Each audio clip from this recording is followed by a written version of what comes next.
안녕하십니까? 네. 책 받으셨죠? 네.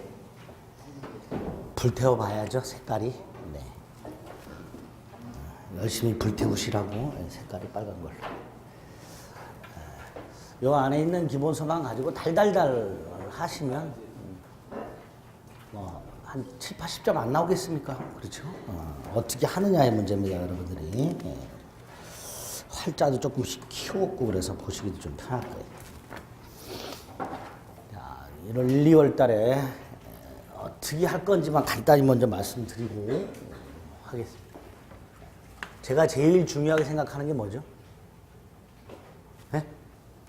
결석하지 말자. 제발. 이거 아마 출석부를 만들든지 해야 되겠어요.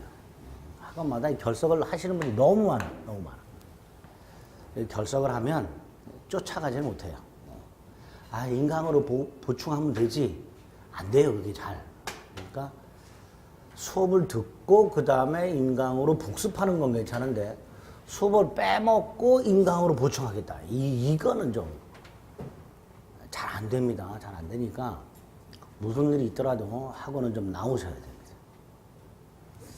두 번째, 이것도 제가 중요하게 생각하는 거죠. 복습. 복습하실 때 교재로 하는 게 아니라 뭘 갖고 하는 거다? 강의 가지고 하는 거예요. 오전에 강의한 거, 녹화된 거를 다음 주까지 한 번 정도는 보고 오셔야 돼요. 여러분들 꼭 하셔야 돼요. 인강으로 복습을 하셔야 돼요. 1회 이상. 많이 할수록 좋습니다. 다다익선. 이것만 하시면 되고 예습 이런 거 안 하셔야 돼요. 혹시 예습하고 싶은 분들은 책을 읽지 마시고 11, 12월 달 강의를 한번 보시면 돼요. 그게 예습이에요. 웬만하면 안 하시는 게 좋고요. 문제 같은 거 풀지 마시고요. 문제 이렇게 오지선다로 돼 있는 거 풀지 마시고 OX 돼 있는 거 있죠? 그런 것들은 살짝 보셔도 되는데 문제 자체를 풀 생각을 하시면 안 됩니다. 강의는 듣는 것에 집중하세요. 듣기. 교재는 나중에 볼 기회가 얼마든지 있으니까 듣는 데 집중하시고 교재는 제가 수업 중간중간에 체크를 해드릴 거예요. 그때만 보세요. 그리고 보실 때도 읽을 생각하지 마시고 체크만 해요. 교재는 체크만 해놨다가 나중에 이제 상반기 지나고 나서 확인하는 거예요. 체크한 것들을. 체크를 하다 보면 중복해서 체크되는 부분들이 생겨요. 1월달, 3월달, 5월달 이렇게. 그 중복 체크된 부분들을 집중해서 보시면 돼요. 미리 여러분들이 읽을 필요는 없습니다. 교재는 체크용으로만 활용하죠. 일단 이 세 가지 정도는 꼭 기억을 해주세요. 네 번째, 마음의 여유를 갖자 그랬어요, 제가. 11월 달에 시작하신 분들 이미 강의는 한번 들었죠? 그런데 머리에 남아있는 건 아무것도 없고요. 문제를 풀어도 아무것도 안 풀립니다. 점수 안 나옵니다. 이런 상황이 6월까지 이어져요. 6월까지. 여러분들이 1, 2, 3, 4, 5, 6월을 결석하지 않고 열심히 강의를 들었어. 복습도 열심히 했어. 그래서 6월달이 됐어. 점수는 40점 넘기 어렵습니다. 민법 점수는 열심히 했는데도 점수는 잘 안 올라요. 안 오르니까 이 점수 안 오르는 거 갖고 스트레스 받지 마시고요. 외우는 거예요. 외우는 거. 나중에 암기가 다 좌우를 합니다. 그러니까 지금 미리 점수 안 나온다고 스트레스 받지 마세요. 이런 식으로 꾸준하게 되도록 많은 반복. 요게 합격의 지름길입니다. 꾸준하게 계속해서 반복하는 거. 이게 합격의 지름길이니까 아무 스트레스 받지 마시고 수업을 열심히 쫓아오시면 됩니다. 꼭 생각하세요. 이거는. 그리고 이제 우리 민법. 우리 민법이 앞에 머릿말 심심할 때 한번 읽어보시면 되고요. 쭉 넘기면 13페이지를 가면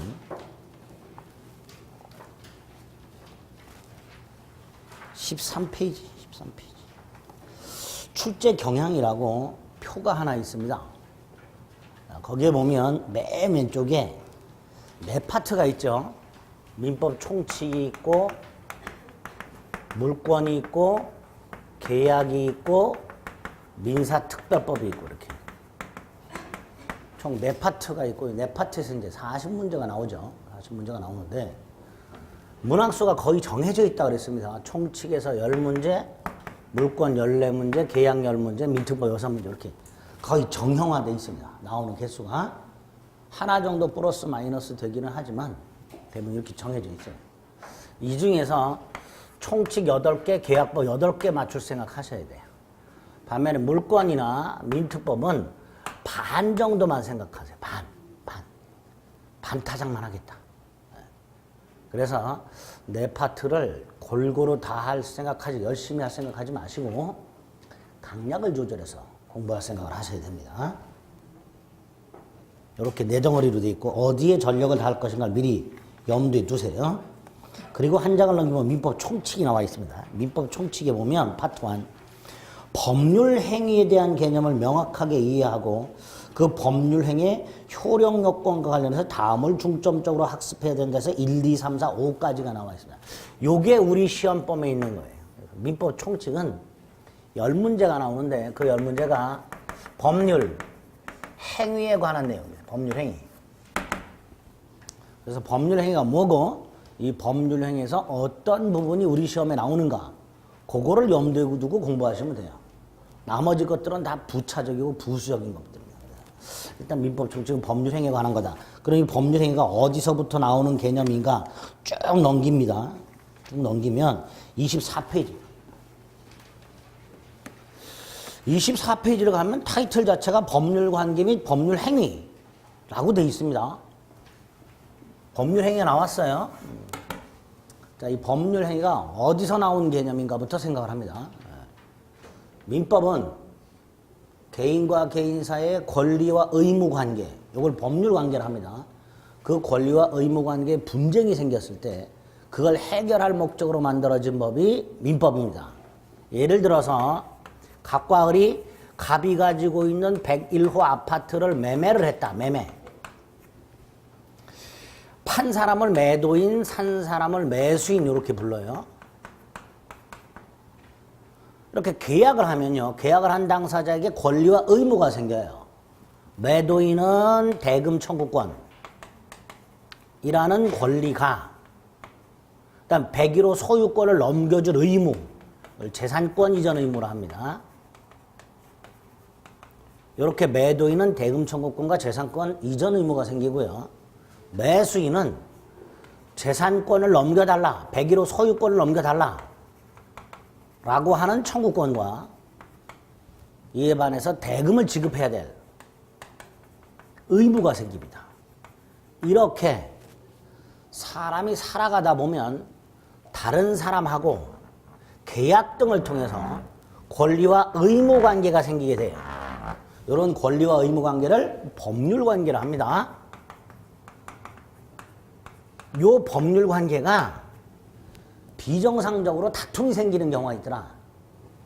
계약은 당사자가 약속을 하는 건데 101호 소유권 넘겨줄게.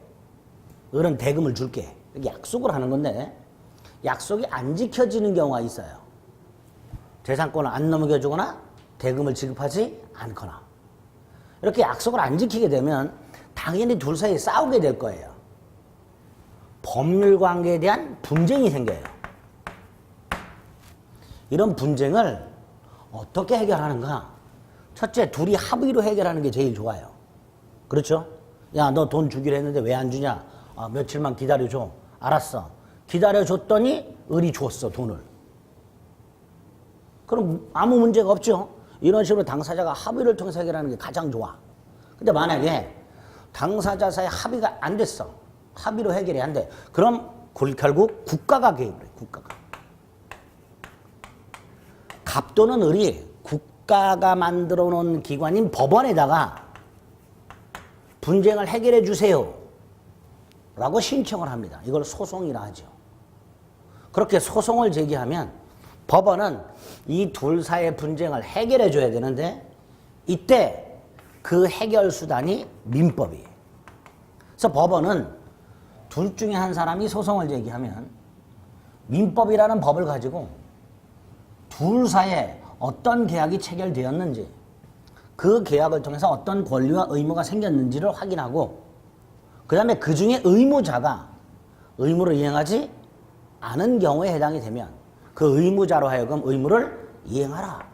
이런 식으로 판결을 하게 됩니다. 이렇게 당사자 간의 법률 관계를 둘러싼 다툼이 있을 때 그걸 해결하는 수단으로 마련이 된 게 민법이에요. 근데 이때 좀 전에 말씀드린 이렇게 분쟁이 생겼을 때 법원은 민법을 가지고 해결하게 되는데 민법 조문을 찾아야 돼요. 각과 을 사이에 민법에 있는 조문 중에서 어떤 법을 어떤 규정을 적용할 것인가 그걸 찾아야죠. 찾아가지고 해석을 해야 돼요. 조문을 해석해야 돼요. 조문의 의미를 해석해야 돼요. 그래서 이 조문의 의미를 가지고 해결하게 됩니다. 이 조문 해석이 우리 시험범위에 있는 거예요. 우리 기본서에 있는 내용 자체가 민법 조문을 해석해 놓은 거예요. 제 몇 조 뭐라고 돼 있다. 그럼 이건 의미가 뭐냐. 그거에 우리 시험범위 조문 해석. 그러니까 우리가 법원이 하는 것을 우리가 할 수 있어야 돼요. 법원이 민법 조문을 해석하는 걸 우리도 해석할 수 있어야 돼요. 그게 시험에 나오게 됩니다. 그런데 이 조문을 해석하려면 조문의 구조를 알아야 돼요. 구조. 민법 조문의 구조. 근데 요거는 학자들이 연구를 해놨어요. 민법 조문은 3단 구조로 이루어져 있다라고 학자들이 연구를 해놨어요. 3단 구조. 민법 조문을 분석을 했더니 어떤 구성 요소가 모여가지고 일정한 원인이 되고 그에 따라서 일정한 결과가 생기는 이런 구조로 되어 있다. 갑이라는 사람과 을이라는 사람이 만나서 갑은 101호를 팔 목적으로 을은 101호를 돈 주고 살 목적으로 만나가지고 둘 사이에 매매 계약을 했더니 그 매매 계약을 원인으로 해서 갑과 을에게는 이런 권리 의무가 생긴다라는 식으로 규정이 되어 있습니다. 이게 3단 구조로 나눠놨어요. 이때 이 구성 요소를 법률 사실이라고 부르고요. 원인을 법률 요건이라고 부르고요. 결과를 법률 효과라고 부릅니다. 민법 조문이 이렇게 돼 있어요. 법률 사실이 모여서 법률 요건을 갖추면 그에 따라서 법률 효과가 발생하는 이런 구조로 되어 있다라고 학자들이 연구를 해놨어요. 이때의 법률 요건에 두 개가 있어요. 법률 행위와 법률 규정. 이렇게.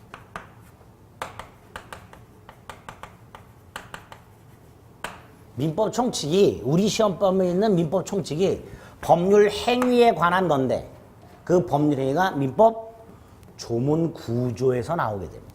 법률 행위라는 개념이 민법의 3단 구조 중에서 뭐에 해당된다? 법률 요건이라는 놈에 해당이 됩니다. 자, 이때 법률 행위 매매 계약 같은 걸 말합니다. 법률 규정. 을이 자동차로 갑을 들이받아요. 교통사고. 그러면 갑은 병원에 입원도 해야 되고 입원하는 동안 일도 못하고 그랬으니까 을에게 야 네가 나를 자동차로 들이받아서 나에게 손해가 생겼다. 손해를 배상하라. 권리가 생겨요. 손해배상 청구권. 당연히 을은 손해를 배상할 의무가 생깁니다.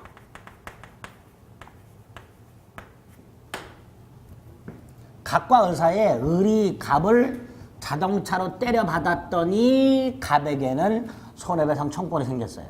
그 손해배상 청구권이 생긴 원인이 뭐냐? 우리민법 750조 라는 법률 규정에 의해서 생기게 됩니다. 이런 식으로 당사자에게 권리와 의무가 발생하게 되는 그 원인이 권리와 의무가 발생하게 되는 원인이 법률 행위나 법률 규정에 의해서 생기게 됩니다. 이때 법률 규정과 법률 행위는 어떤 차이가 있을까? 자, 법률 행위는 매매 같은 거 생각하죠. 계약 같은 거. 갑과 을이 백의로 매매 계약을 하면 갑에게는 이런 권리와 의무가, 을에게는 이런 권리와 의무가 생기는데 이 권리와 의무는 갑과 을이 원했던 겁니다.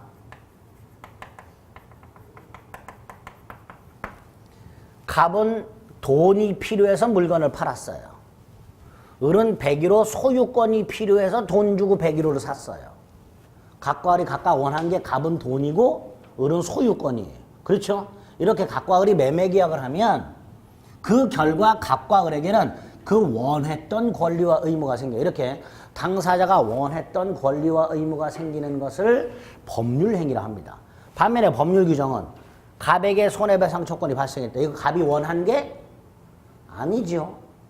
을은 갑에게 손해를 배상하기 위해서 자동차로 받았어요? 아니죠. 이걸 원했던 결과가 아니에요. 이 결과는 법률 규정에 의해서 생기게 됩니다. 그래서 정리를 하면 민법은 이렇게 3단 구조로 이루어져 있고 그 중에 법률 요건이 두 가지가 있는데 법률 행위와 법률 규정 이 두 놈은 결과를 가지고 구별한다. 법률 행위는 행위를 한 사람이 원했던 결과가 생기고 법률 규정은 행위자가 원하든 원하지 않았든 그 법률 규정에 의한 결과가 생긴다. 이렇게 둘로 나뉘게 되는 거예요. 그 중에 이제 요게 우리 시험법에 있는 거예요. 그래서 요걸 봐야 되는데 요거 보기 전에 요게 뭐가 있고 요게 뭐가 있는지 살펴볼 필요가 있는 거예요. 요것만 딱 하면 안 되죠. 요것만 가지고 요것만 하게 되면 결과가 뭔지를 모르니까 요걸 통해서 어떤 결과가 생기고 그걸 구성하는 구성요소가 뭐가 있는지를 미리 볼 필요가 있는데 요거는 지금 안 봐도 됩니다. 요거는 시험 보러 갈 때까지 아예 안 봐도 되고요. 아예 안 보면 또 인터넷에다가 이정환 이것도 떼먹었다고 또 뭐라고 또 글을 쓸 거니까 또 하긴 하는데 한 6월 달쯤이나 가서 할까? 아 이건 쳐다볼 생각 하지 마세요. 머리 뒤지게 아파요. 옛날에는 이것만 갖고 1시간을 강의했었어요, 제가. 그랬더니 짐을 싸. 이 길은 내 길이 아닌가 봐 짐을 싸. 이해할 필요도 없고요. 나중에 몇 가지만 외울 것만 몇 가지 외우시면 돼요. 요거를 보셔야 돼요. 법률효과. 우리 24페이지를 보면 민법이란 무엇인가라고 돼 있어요. 심심할 때 읽어보세요. 25페이지 민법의 구성이 있어. 안 봐도 됩니다. 한 장을 넘겨요. 민법 총칙에 체계가 있어요. 이거 볼 거예요, 앞으로. 오른쪽 27페이지를 봅니다. 여기부터 보시면 돼요. 거기에 보면 법률관계의 변동이라고 되어 있습니다. 법률관계가 뭐라 그랬죠? 권리, 의무관계라 했어요. 법률관계가. 그 권리, 의무관계가 각과 을 사이에 발생하게 되고 이게 일정한 이유의 원인에 의해서 변경이 되고 궁극적으로 소멸하게 되는 요게 법률관계의 변동이에요. 여기 세 개를 싸잡아서. 이 법률관계는 법률행위나 법률 규정에 의해서 변동이 돼요. 결국 법률관계 변동이 바로 뭐예요? 법률 효과가 되는 거예요. 여기 나와 있는 법률관계 변동 이퀄 뭐다? 법률 효과 이렇게 되는 거예요. 읽어보면 법률관계는 고정되어 있는 게 아니라 어떤 원인에 의하여 발생, 변경, 소멸의 과정을 겪게 되는데 이를 법률관계의 변동이라 한다. 법률관계의 변동은 권리, 의무관계의 변동을 의미한다. 즉 누군가에게 권리가 발생하여 그 권리를 취득하고 그 권리가 변경이 되고 궁극적으로 소멸하는 과정. 이거를 권리자 입장에서 보면 권리 변동 이렇게 됩니다. 그래서 법률 효과가 법률관계의 변동이 되고 권리자 입장에서 보면 권리 변동이 되는 거예요. 요게 어떤 게 있는지를 미리 한번 보자 말이죠. 여기서 과거에 왕왕 한 문제 정도씩 나왔었어요. 최근에는 좀 뜸한데 그래도 한 문제 정도 나올 수가 있으니까 여기 어떤 모습이 있는지를 구별을 좀 해보자.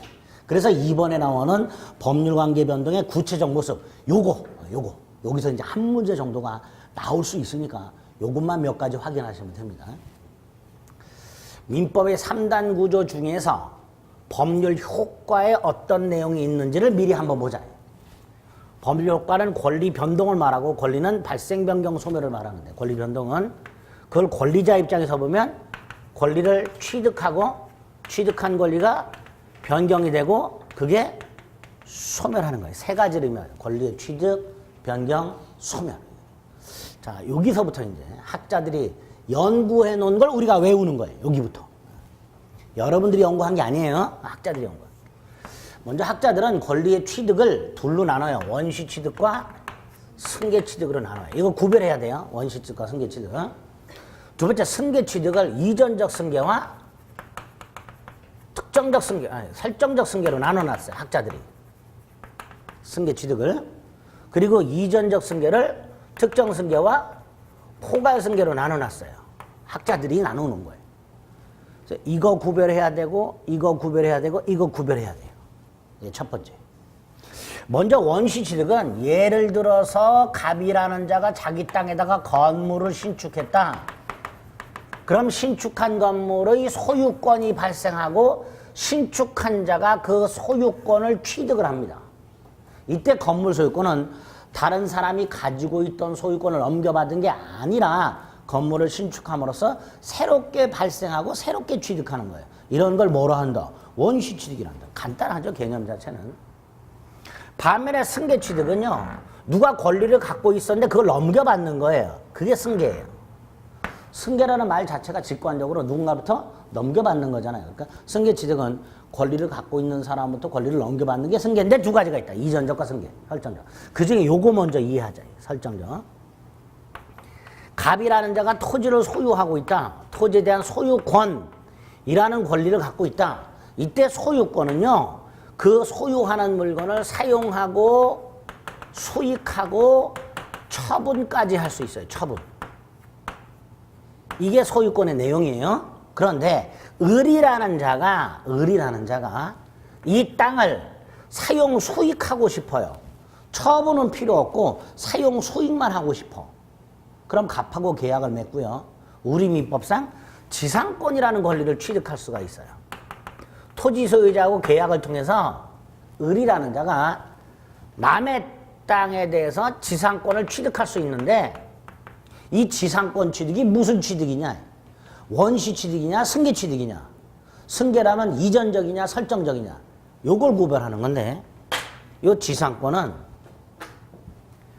갑이 가지고 있던 소유권 중 일부를 승계받는 거야. 일부를. 소유권은 사용, 수익, 처분 세 가지를 내용으로 하는데 그 중에서 뭐만 승계를 받아요? 사용하고 수익만 승계를 받아요. 승계 받았다가 나중에 이걸 되돌려줘요. 설정적 승계란 구권리자가 가지고 있는 권리의 일부를 승계, 일부. 그랬다가 나중에 반환해요. 그 권리를. 이때 구권리자는 소유권을 상실한다, 안 한다?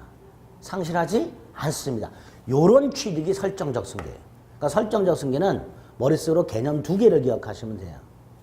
구권리자의 권리에 일부를 승계한다는 거. 두 번째, 구권리자는 권리가 소멸한다, 안 한다? 소멸하지 않는다라는 거. 이 두 가지를 설정적 승계의 특징으로 머릿속에 생각을 하시면 됩니다. 그래서 나중에 보게 되면 요 제한물권이라고, 우리 민법상 제한물권이 나오는데 그 제한물권을 취득하는 게 설정적 승계, 이렇게 기억하시면 돼요. 반면에 이전적은 뭘까요? 설정적은 구권리자의 권리의 일부를 승계받고 구권리자는 권리를 상실하지 않는 게 설정적임이라면, 이전적은 반대겠죠. 갑이 을에게 토지를 팔아. 그래서 을이 토지 소유권을 취득해. 그러면 갑의 소유권 전부를 넘겨받았죠. 그리고 갑은 소유권을 상실하게 됩니다. 이런 게 이전적이란 말이죠. 그 이전적이 두 가지가 있다. 매매 따위를 통해서 갑이 가지고 있는 권리 중 토지 소유권을 콕 찍어서 승계받는 특정 승계와, 갑이 사망을 하여 을이 상속을 받음으로써 갑이 가지고 있는 권리 전체를, 하나의 권리가 아니라 권리 전체를 일괄해서 승계받는 경우, 요거를 포괄 승계, 이렇게 부르게 됩니다. 그래서 이전적 승계, 특정 승계와 포괄 승계가 있다. 그래서 원시 취득과 승계 취득 구별해야 되고, 이전적과 설정적 구별하고, 특정과 포괄, 요거 구별하시면 돼요. 그래서 우리 교재도 취득이 먼저 나와 있어요. 동그라미 1번 원시 취득이 있습니다. 누군가로부터 권리를 넘겨받지 않는 형태의 취득을 말한다. 없던 권리가 새롭게 생기면서 취득하는 것. 이게 가장 대표적인 거예요. 건물 신축 하나 생각하시고요. 내려가면 동그라미 번 승계 취득이 있습니다. 새로운 권리자가 구권리자로부터 권리의 전부 또는 일부를 넘겨받아 승계받아 취득하는 것을 말한다. 종전 권리자의 권리가 그대로 신권리자에게 이전되는 이전적 승계. 그래서 구권리자는 권리를 상실하는 경우가 있고, 반면에 종전 권리자는 권리를 유지하되 신권리자는 구권리자의 제한된 일부를 취득하는 경우가 있다. 설정적 승계. 이렇게 돼 있죠. 이렇게 구별할 수 있습니다. 그래서 구별해 보면 이전적 승계에 포괄과 특정이 있는데, 포괄에 가면 얘가 3개가 나와 있습니다. 상속, 포괄유증, 회사병. 이거 일단 외우셔야 돼요. 포괄유증이 뭔지는 나중에 보고, 포괄승계에 상속, 포괄유증, 회사병 3가지가 있다. 얘를 기억을 좀 해주셔야 됩니다. 이거 나중에 물건 꼭 가서 한번 써먹습니다. 그리고 한 장을 넘기면 설정적 승계가 나왔어요. 설정적 승계 뜻은 말씀드렸습니다. 예를 기억합니다. 지상권 등 제한물권을 취득. 이런 게 무슨 취득이다? 설정적 승계다. 들을 때는 알아듣는데 집에 가면 다 까먹어요. 그래서 반복이 필요한 거예요. 꾸준하게 반복. 그래서 헷갈리지 않을 정도로 반복을 하셔야 돼요. 취득은 이 정도 기억하십니다. 그 다음에 권리의 변경이 나왔어요. 3가지가 있어요. 주체가 변경되는 경우, 내용이 변경되는 경우, 작용이 변경되는 경우 3가지로 나눠놨어요. 학자들이. 작용이 변경되는 건 효력의 변경을 말합니다. 이 중에 주체의 변경은요, 권리가 이전적으로 승계되는 걸 말합니다. 매매나 상속을 통해서 권리가 타인에게 이전이 되면 권리자가 바뀌어요. 즉 권리 주체가 바뀌어요. 그러니까 권리 주체의 변경은 이전적 승계를 말합니다. 내용의 변경은 다음에 합니다. 수량의 변경과 성질의 변경이 있는데 몰라도 됩니다. 요거 오늘 기억합니다. 지난 시간에는 변경 와서 주체 변경만 말씀을 드렸어요. 이번에는 요거까지만 기억합니다. 작용의 변경. 갑이라는 자가 101호라는 아파트를 담보로 을은행으로부터 1억을 빌려. 그리고 은행은 여기다가 저당권이라는 권리를 취득을 해요. 이때 을은 갑이 돈을 갚지 않으면, 1억을 갚지 않으면 저당권이라는 권리를 가지고서 101호를 경매 넣어서 경매 대가로부터 1억을 회수하게 됩니다. 이게 저당권의 기능이에요. 그런데 이 상태에서 병도 갑에게 돈을 빌려주고 저당권을 설정을 했다. 그럼 101호의 저당권이 2개가 있죠. 네? 을은행의 저당권과 병은행의 저당권이 있어요. 나중에 갑이 돈을 갚지 않으면 을 또는 병이 경매를 넣을 텐데 그 경매 대가로부터 먼저 등기된 저당권자가 1억을 먼저 회수하고 남는 돈으로 2번 저당권자가 돈을 회수해요. 즉 저당권은 등기된 순서에 따라서 경매 대가로부터 돈을 회수할 수 있는 힘이 달라요. 어떤 게 더 세? 1번이 더 세요. 에? 아니 그런 표정으로 저를 보지 마시고 제가 뭐 어려운 얘기 했나? 아니 경매됐을 때 얘가 먼저 받는다고, 남는 걸로 얘가 받는다고. 그러니까 누가 힘이 더 세? 1번이 더 세요. 힘이 효력이 1번이 더 세. 근데 이 상태에서 갑이 얘한테 돈을 갚아. 그럼 이거 소멸해요. 이 순위가 올라가. 그럼 얘가 힘이 세죠. 그러니까 뭐가 변경된 거예요? 효력이 변경된 거예요. 이런 걸 작용의 변경이라 합니다. 선순위 저당권이 소멸함으로써 후순위 저당권의 순위가 승진하는 경우, 그러면 2번 저당권이 1번 저당권으로 바뀌었으니까 그 힘이 세졌단 말이죠. 그런 게 작용의 변경이에요. 외우셔야 돼요. 얘가 2개가 나오는데 오늘 하나 외웁니다. 지금 또 하나가 임차권이 등기된 경우처럼 채권이 대항력을 갖추는 경우가 있는데 이건 임대차 가서 할 거예요. 일단 얘가 2개가 나오는데 하나만 머릿속으로 기억을 해줍니다. 권리의 변경 중에 동그라미 3번 작용의 변경이 가면 권리 효력이 변경되는 경우를 말한다. 예를 들어 담보물권의 우선 변제 효력이 강화, 저당권의 순위가 승진 이렇게 돼 있죠. 요거 하나 오늘 이해해서 머릿속에 넣으시고 그 다음에 채권이 대항력을 갖추는 경우 요거는 임대차 가서 할 거예요. 어쨌든 그것도 체크를 해두시면 됩니다. 변경은 요렇게. 마지막으로 소멸은 두 가지가 있다. 절대적 소멸과 상대적 소멸. 절대적 소멸은 권리가 완전히 사라지는 거예요. 건물이 철거가 돼. 그럼 건물 소유권은 더 이상 존재하지 않아요. 이게 절대적 소멸이에요. 반면에 상대적 소멸은 역시 이전적 승계를 말합니다. 이전적으로 승계되면 주체가 바뀌고 주체가 바뀌었으니까 구권리자는 권리가 소멸해요. 갑이 소유권을 을에게 넘기면 갑은 소유권을 상실합니다. 이런 걸 무슨 소멸? 상대적 소멸, 상대적 상실 이렇게 부르게 됩니다. 이렇게 소멸은 두 가지 형태가 있다. 딱 이 정도만 오늘 기억을 합니다. 이 정도만 권리 변동에서는 자, 그렇게 생각하시면 되고 그 다음에 이제 29페이지로 가보면 다시 이걸로 왔어요. 우리 교재에 보면 법률관계 변동의 원인 및 과정이라고 해서 변동의 원인을 뭐라 한다? 법률 요건이라 한다. 권리를 변동시키는 원인, 누군가가 권리를 취득하고 그 권리가 변경되고 그 권리가 소멸하는데 무엇을 원인으로 해서? 법률 요건. 그렇죠? 거기에 유형이 두 개가 있다. 법률 행위와 법률 행위 이외의 원인. 법률 행위 이외의 원인의 대표적인 게 뭐? 법률 규정. 차이가 뭐냐? 법률 행위는 행위자가 원한 대로 효과가 생긴다.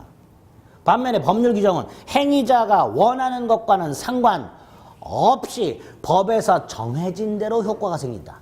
이 두 가지를 구별하실 수 있으면 됩니다. 그리고 양가로 2번 모아놨지요? 권리 변동은 일정한 법률 사실이 모여서 법률 요건을 충족시키면 이에 따라서 법률 효과가 발생하는 과정을 거치게 된다. 그게 지금 말씀드린 거예요. 그리고 그 중에서 법률 효과를 미리 본 거고요. 그 다음에 법률 사실이 나와 있습니다. 이건 지금 보면 안 된다고 제가 말씀을 드렸습니다. 확 넘겨버려요. 괜히 또 궁금하다고 읽으시면요. 본인만 괴롭습니다. 나는 순서대로 이해해야만 머릿속에 들어오는 사람이다. 나는 이걸 꼭 해야 되겠다 싶은 분은 저를 찾아오세요. 제가 30분 정도 설명을 드릴 테니까. 수업 끝나고. 그리고 머리 지집 나는 건 제가 책임 안 지겠어요. 안 보고 넘어갑니다. 요걸로 갑니다. 그래서 31페이지에 보면 법률 행위가 나와 있어요. 자, 요거 열심히 하시면 되는 거예요. 민법 총칙이 뭐에 관한 내용이라고요? 법률 행위. 자, 요거 하기 전에 이게 어디서 나온 개념인지를 미리 본 거예요.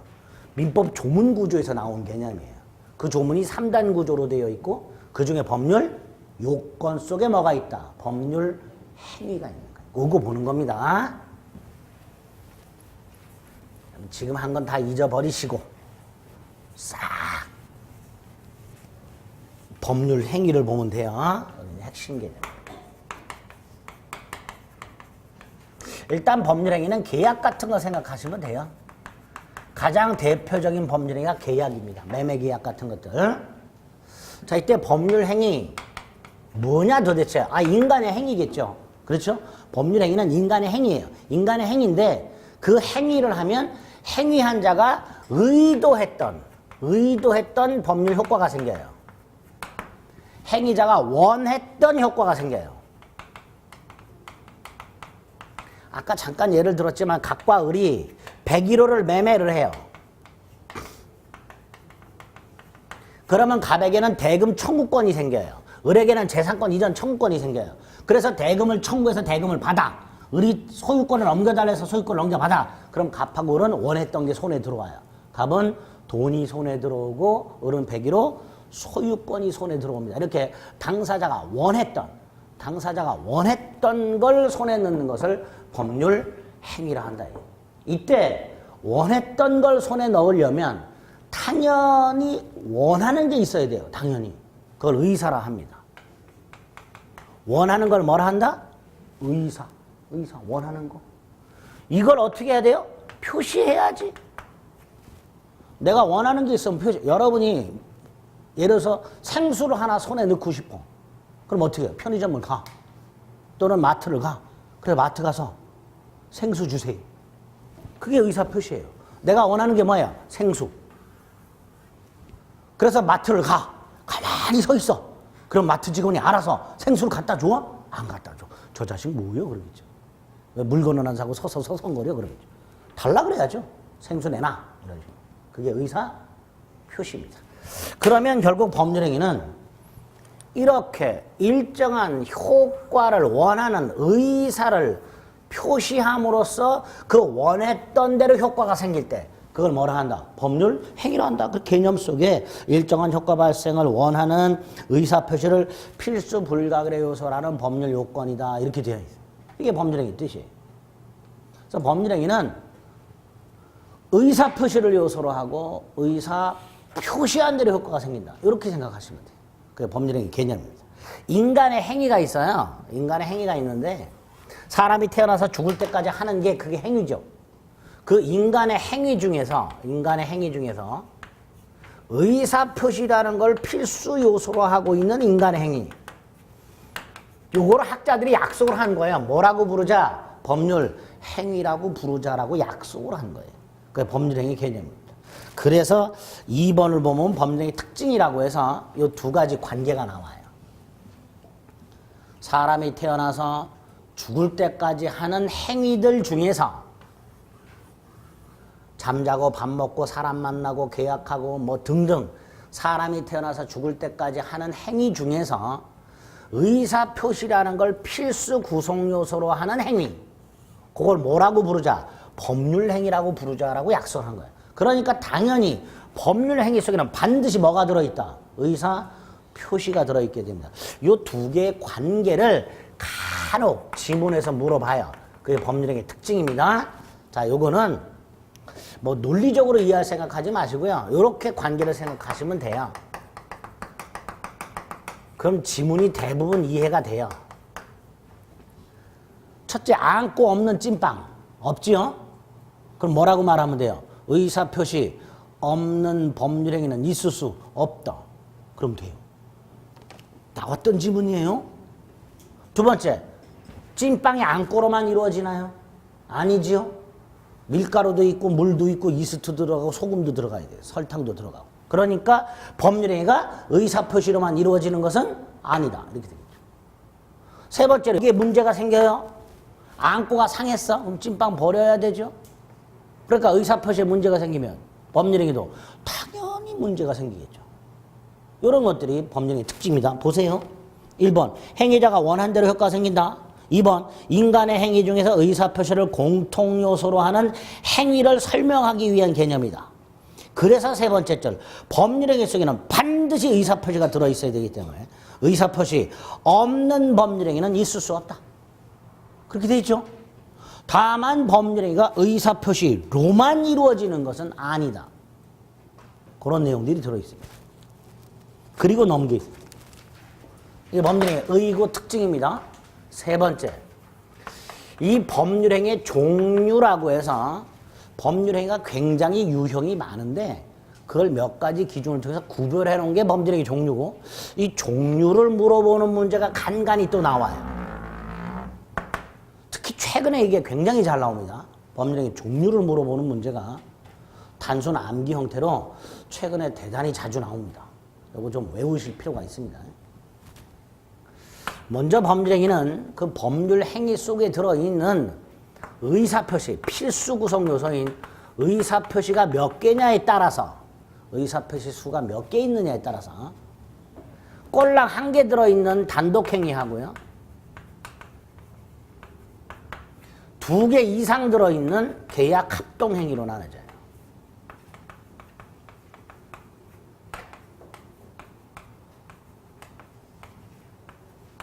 법률행위가 의사표시수에 따라서 이렇게 나눠져요. 그중에 계약은 계약법 가서 볼 거고요. 합동행위도 나중에 필요할 때 설명을 드립니다. 단독행위만 생각하시면 돼요. 단독행위는 의사표시가 꼴랑 몇 개? 1개. 그래서 그 단독행위 하는 사람의 일방적인 의사표시로 효과가 생겨요. 일방적인 거예요. 예를 들어서 갑이을하고 계약을 합니다. 갑이을과 매매계약을 했는데 매매계약을 할 때 을이 갑을 사기를 쳤어. 갑이 을로부터 사기당했어. 이때 우리 민법은 사기당한 갑이 요 매매계약을 취소할 수 있도록 해놨어요. 자, 갑이 을과의 계약을 사기를 이유로 취소한다 할 때 을의 동의나 승낙을 받을 필요가 없어요. 일방적인 거예요. 이런 게 단독행위예요. 다른 사람의 동의나 승낙을 받을 필요가 없는 법률행위를, 일방적인 법률행위를 단독행위를 합니다. 의사표시가 하나밖에 없기 때문에 그 하나의 의사표시 하는 사람의 의도대로 일방적으로 효과가 생겨요. 이런 걸 단독행위를 한다. 이때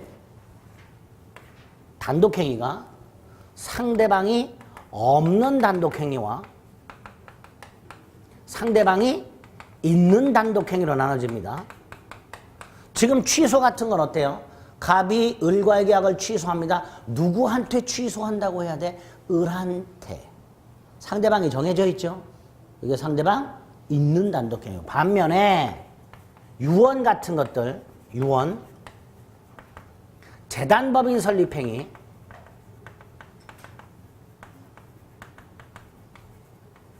동산 소유권 포기, 이런 것들은 상대방이 없는 단독행위입니다. 단독행위는 대부분이 상대방이 있는 거예요. 단독행위는 대부분이. 그런데 상대방이 없는 단독행위 몇 가지가 있고요. 아주 단순하게 다음 중 상대방 없는 단독행위를 골라라. 이런 식으로 문제가 나와요. 상대방 있는 단독행위 4개에다가 상대방 없는 단독행위 하나 딱 끼워놓고 다음 단독행위 중 성질이 다른 거 하나 골라라. 이런 식으로 문제가 나와요.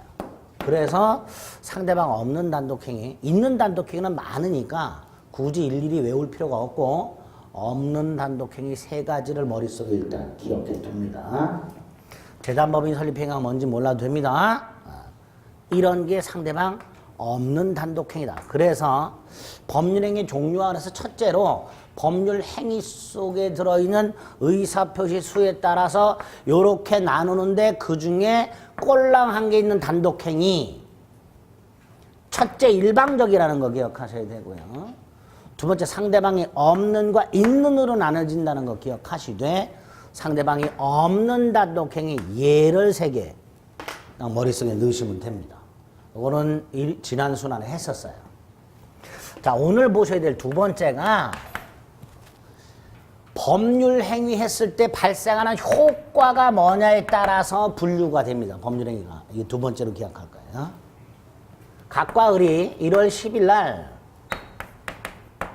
갑이 가지고 있는 101호 아파트를 매매합니다. 매매를 하면서 1월 20일 날 갑이 을에게 등기 서류를 넘겨주고 을은 갑에게 대금을 지급하기로 약속을 했어요. 1월 10일 날 매매 계약을 하면서 1월 20일 날 등기 서류 넘겨주고 대금을 지급하기로 약속을 합니다. 그러면 1월 10일 날 갑과 을이 매매 계약을 했을 때 갑과 을은 의무를 부담하게 됩니다. 그렇죠? 갑은 101호 소유권을 넘겨줄 의무, 을은 대금을 지급할 의무를 부담하게 됩니다.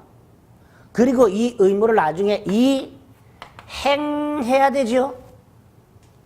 1월 10일 날 계약을 했어요. 1월 20일 날 등기 서류 넘겨주기로, 대금을 지급하기로. 그럼 1월 10일 날 계약을 하면 갑과 을은 의무가 생겨요. 그 의무를 나중에 이행해야 됩니다. 이렇게 당사자 사이에 의무를 부담하면서 그 의무를 이행해야 되는 경우를 채권행위라고 불러요. 의무부담행위, 쉽게 말하면 의무부담행위, 그게 채권행위예요. 그리고 그 부담한 의무를 나중에 이행해야 되는 경우를 채권행위를 합니다. 두 번째, 1월 20일이 돼서 갑이 을에게 등기서를 넘겨주고 을이 갑에게 대금을 지급합니다. 의무를 이행했죠? 아까 1월 10일 날은 의무를 부담했고요. 1월 20일은 그 의무를 이행했어요. 이때 갑이 을에게 등기서를 넘겨주고 을이 갑에게 대금을 지급합니다. 그리고 나서 더 해야 될 일이 남아요, 안 남아요? 갑과 을은 또 뭐 더 해줘야 돼요? 어른 갑은 등기선으로 넘겨주고 끝이죠. 어른 대금 지급하고 끝이죠. 더 이상 해야 할 일이 남지 않아요. 이행의 문제를 남기질 않아요. 이게 처분행위예요.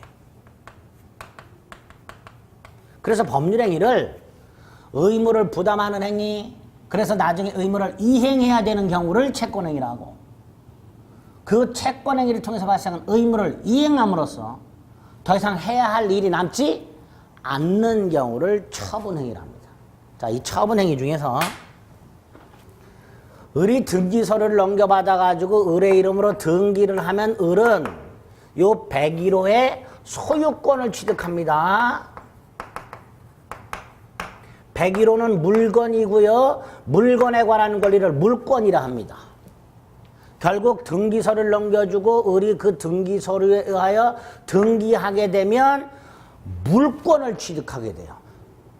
처분행위 중에서 이렇게 물건에 관한 권리를 처분하는 것을 물권행위 이렇게 불러요.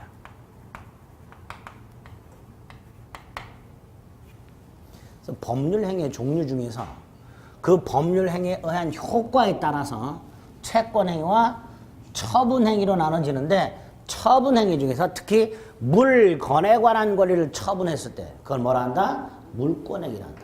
이렇게 채권행위와 물권행위 개념도 오늘 기억을 해 두셔야 돼요. 이건 나중에 물권법 가지고 다시 한번 써먹습니다. 기억을 해 두셔야 돼요. 그래서 33페이지에 보면 법률 효과를 기준으로 양가를 1번 채권행위, 동그라미 1번 의무부담행위, 동그라미 2번 의무를 나중에 이행하는 문제를 남긴다. 반면에 2번 처분행위는 권리를 종국적으로 이전해주는 행위를 말한다.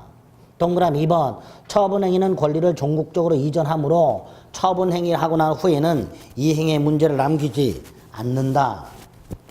이렇게 돼 있죠. 그 다음에 처분행위 중에서 3번의 기업, 물권을 종국적으로 변동시키는 것을 변동시키는 처분행위를 물권행위라 한다. 이렇게 나왔습니다. 법률행위 종류와 관해서 이번 순환에는 단독행위가 어떤 건지 기억하시고, 그 다음에 채권행위와 물권행위를 구별하실 수 있으면 됩니다. 그리고 넘깁니다. 4번 법률행위 요건이 나왔습니다. 의의와 특징과 종류 이 정도 보시면 되고요. 요게 별 5개. 법률행위 요건이 별 5개. 민법 총칙이 10문제가 나오는데 그 10문제 중에서 9문제 내지 10문제가 다 여기서 나옵니다. 법률행위 요건에서. 아까 말씀드렸던 권리 변동에서 간혹 한 문제, 법률행위 종류에서 간혹 한 문제, 나머지는 다 여기서 나와요. 법률행위 요건. 그럼 법률행위 요건이란 게 뭘까? 법률 행위를 하게 되면 행위자가 원했던 대로 효과가 생긴다고 그랬어요. 그렇죠? 그러기 위해서는 어떤 요건을 갖춰야 되는가? 그게 법률행위 요건이에요. 내가 원한 걸 손에 넣으려면 어떻게 해야 되는가? 그게 법률행위 요건이라고 생각하시면 돼요. 2개가 있습니다. 성립 요건하고 효력 요건하고.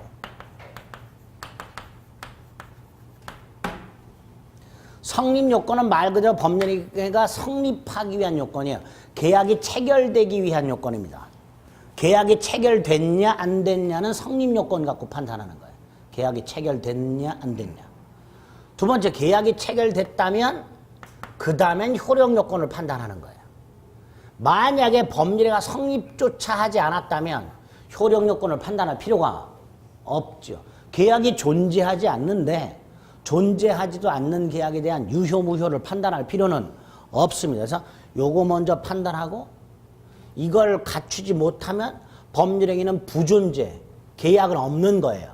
반면에 갖췄다, 그 다음엔 유효인지 무효인지를 판단하게 됩니다. 그래서 법률행위를 했을 때 행위자가 원하는 대로 효과가 생기려면 성립 요건 갖추고 and 효력 요건도 갖춰야 됩니다. 요거를 우리 학자들이 각각 2가지씩으로 나눠놨어요. 성립 요건과 효력 요건을.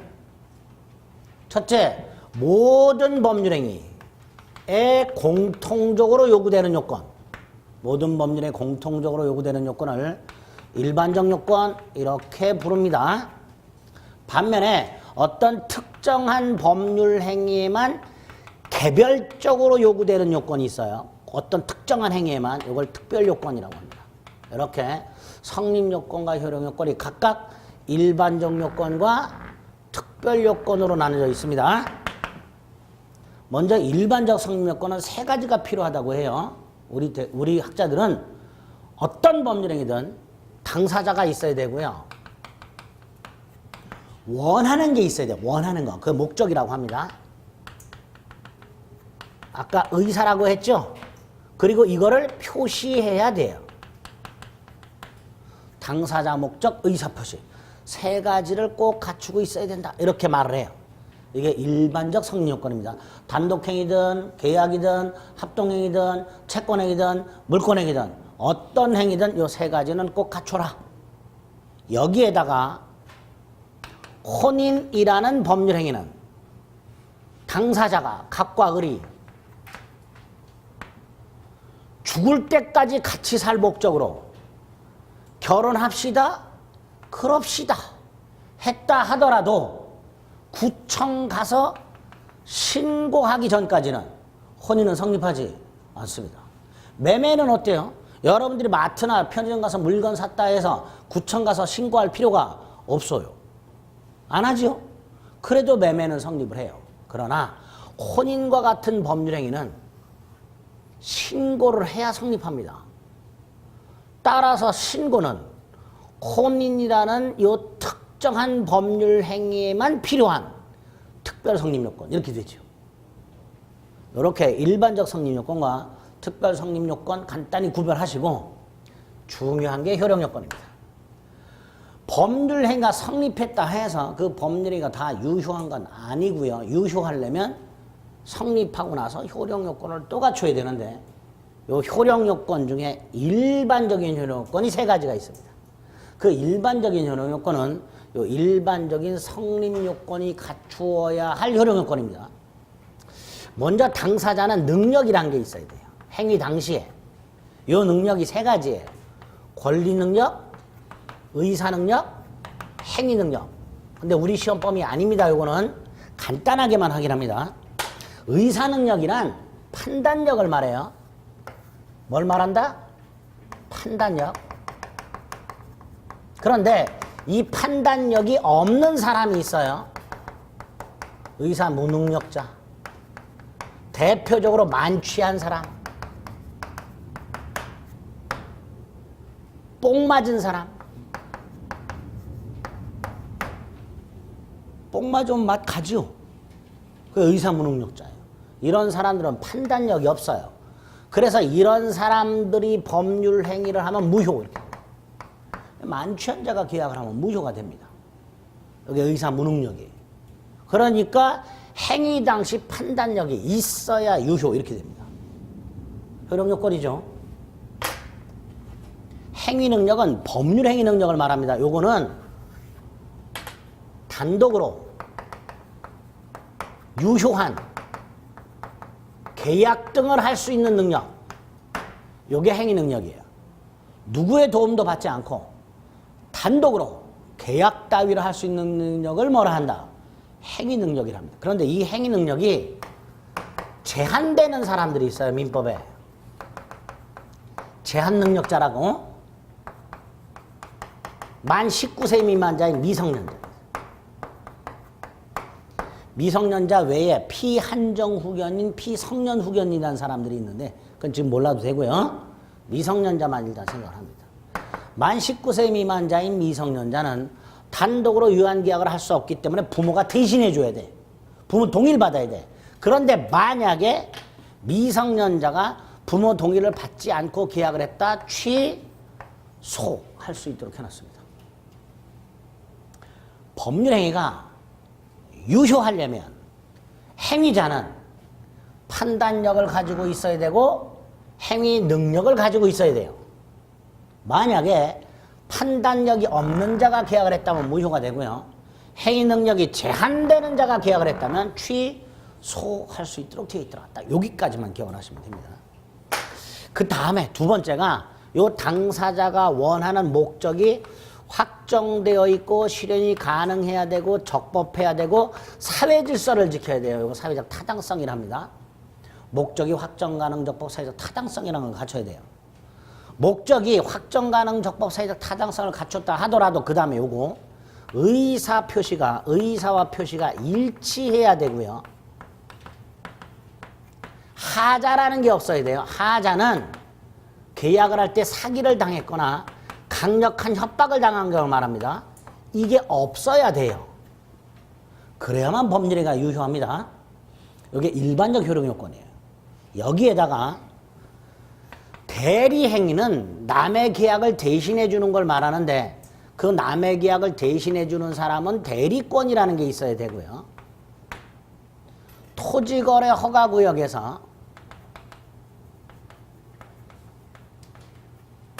토지를 거래할 때 토지거래 허가구역이 아닌 곳에서는 허가를 받을 필요가 없지만 여기서는 허가를 받아야 유효가 됩니다. 허가를 받아야.